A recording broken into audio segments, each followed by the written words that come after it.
হযরত ওসমান রাদিয়াল্লাহু তাআলা আনহু ওই কবরের পাশে যাইয়া ফুফায়া ফুফায়া কাঁদে আর আল্লাহর কাছে ক্ষমা প্রার্থনা করে।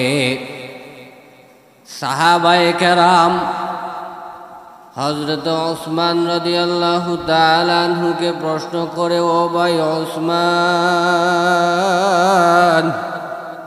তুমি কেন এই কবরের পাশে আইসা কাঁদো? আবার বাবারা, আবার বন্ধুরা, দিলটাকে নরম করে দেন। হেদায়াতের নিয়তে প্রত্যেকটা কথা শ্রবণ করার চেষ্টা করেন। হযরতে ওসমান যখন কাঁদে, সাহাবায়ে কেরাম জিজ্ঞাসা করে, ও ভাই উসমান, আপনি কেন কাঁদেন? উসমান রাদিয়াল্লাহু তাআলা আনহু ডাক দিয়া বলে, ও ভাই আমার,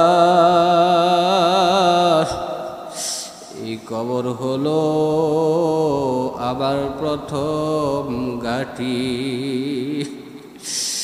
এই কবর অন্ধকার ঘর, সাপ বিচ্ছুর ঘর,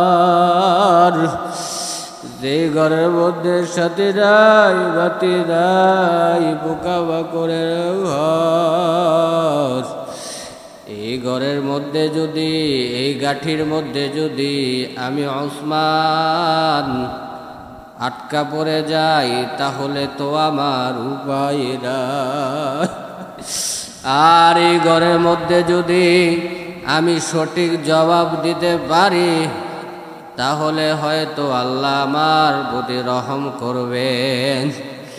এই ঘরের ভয়াবহতা, এই ঘরের ভয়ঙ্করতা, এই ঘরের এই অবস্থা, এই হালত চিন্তা করে করে আমি ওসমান কাঁদি।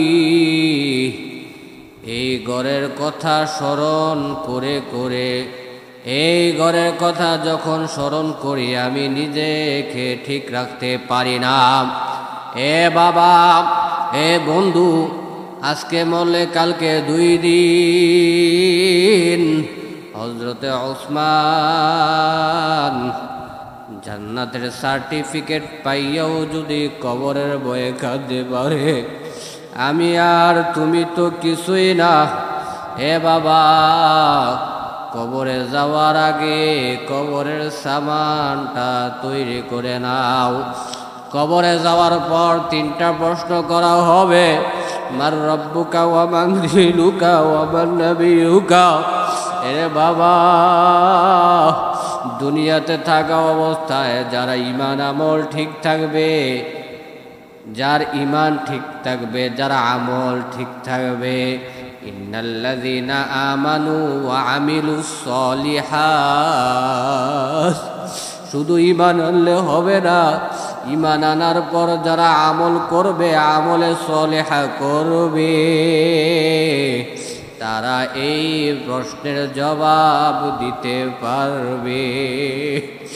আর যারা দুনিয়াতে আসার পর আল্লাহকে ভুলে যাবে, রসুলকে ভুলে যাবে, সে যে ইসলাম ধর্মের এই ধর্মকে পরোয়া না করবে যারা, তাদের জন্যে কবরটা হবে ভয়ঙ্কর।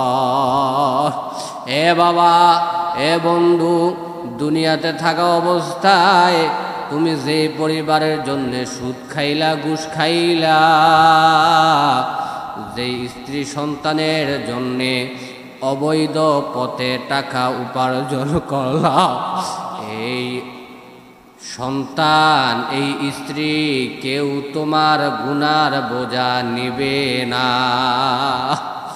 এজন্য বাবা, গুনাহ করার আগে এতটুকু চিন্তা করো, আজকে মরলে কালকে 2 দিন তোমার স্ত্রী সন্তান কেউ থাকবে না, তুমি একাই কবরে থাকবা। এ ভাই, কবরে যাওয়ার আগে এই জন্য আমল ঠিক করে নাও, ঈমান ঠিক করে নাও, আমল মজবুত করে নাও। কত টাকাওয়ালা চলে গেল, টাকা নিতে পারলো না। বাড়িওয়ালা চলে গেল, বাড়ি নিতে পারলো না। গাড়িওয়ালা চলে গেল, গাড়ি নিতে পারলো না। কোটি টাকার মালিকের যেইটুকু জায়গা, গরিবের কবরেও সেইটুকু জায়গা। কবরের মধ্যে ওই কবরের ফেরেশতারা প্রশ্ন করবে না, তুমি কত টাকার মালিক, তোমার কয়টা গাড়ি আছে, তোমার কয়টা বাড়ি আছে। আল্লাহর রাসূল সাল্লাল্লাহু আলাইহি ওয়াসাল্লাম বলেন, ওই কবরে তিনটা জিনিস যাবে, আত্মীয় স্বজন যাবে, মাল সম্পদ যাবে এবং আমল যাবে। কিন্তু আত্মীয় স্বজন কবর পর্যন্ত গিয়া ওই কবর থেকে ফিরে আসবে। সম্পদ বলতে ওই মৃত্যুর খাটিয়াকে, লাশের খাটিয়াকে বুঝানো হয়েছে। ওই খাটিয়াও কবর পর্যন্ত গিয়া ফিরে আসবে। সাথে যা থাকবে তা হলো আমল, আর আমল যার ভালো, কবরটা তার সাথে ভালো ব্যবহার করবে। আর আমল যার মন্দ, কবর তাকে দুই পাশের বাটি থেকে চাপ দিবে। এক পাশের মাটি আরেক পাশের মাটির সাথে মিশে যাবে। ওই লাশের, ওই গুনাহগার বান্দার এক পাশের হাড় অপর পাশে ঢুইকা যাইবে। এ বাবা, দুনিয়ার আযাব, দুনিয়ার কষ্ট সহ্য করতে পারো না, কবরের কষ্ট কিভাবে সহ্য করবা? এ ভাই, এই জন্য কবরে যাওয়ার আগে ওই কবরের সামান তৈরি করো, মানুষের সাথে ভালো ব্যবহার করো।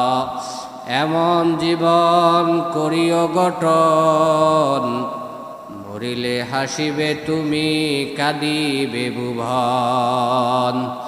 এমন জীবন করিও না গঠন, মরিলে কাঁদিবে তুমি, হাসিবে ভুবন।